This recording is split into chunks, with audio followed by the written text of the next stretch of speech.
they brought hankies to church.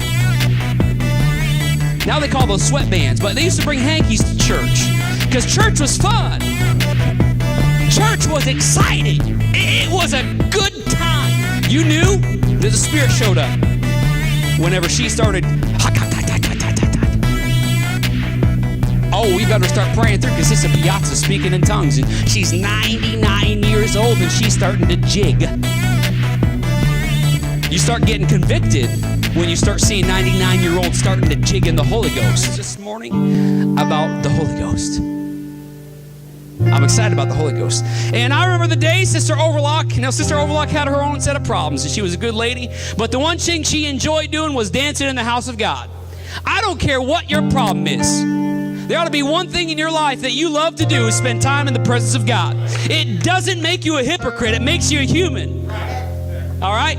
It makes you a human being because it's so refreshing. And I remember, now remind you, I grew up in a Holy Ghost church, and she'd grab that tambourine, and you'd hear it, and you'd turn around, oh, it's definitely Sister Orlock. And by God, she was dancing in the Spirit because she would do one of these things all around the church. And she'd do it for 10, 20 minutes, and she wouldn't stop, and she never fell over.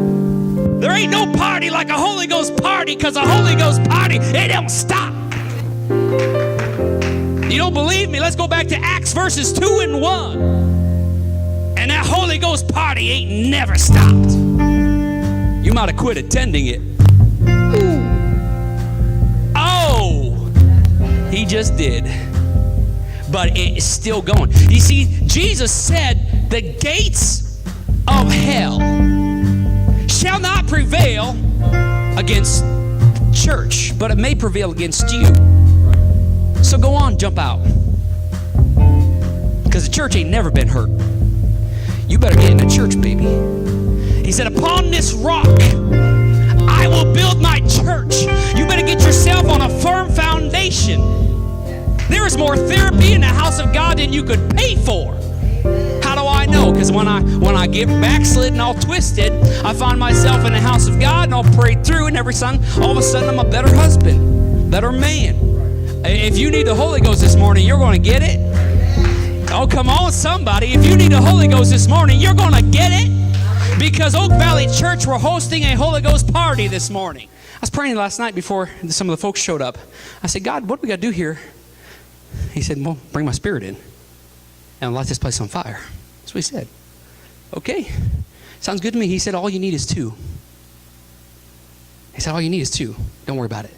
This is a relevant challenge for 2017 because we're on borrowed time.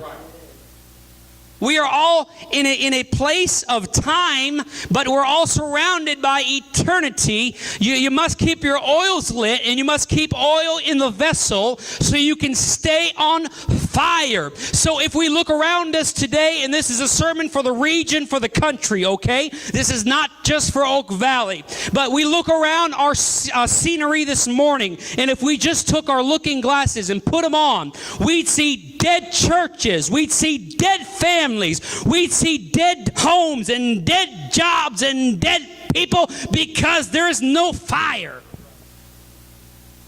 People are drawn to a fire. It will shut a whole highway down if a car's on fire. How many people go and watch homes on fire? Brother, you know. People come and stop and watch it.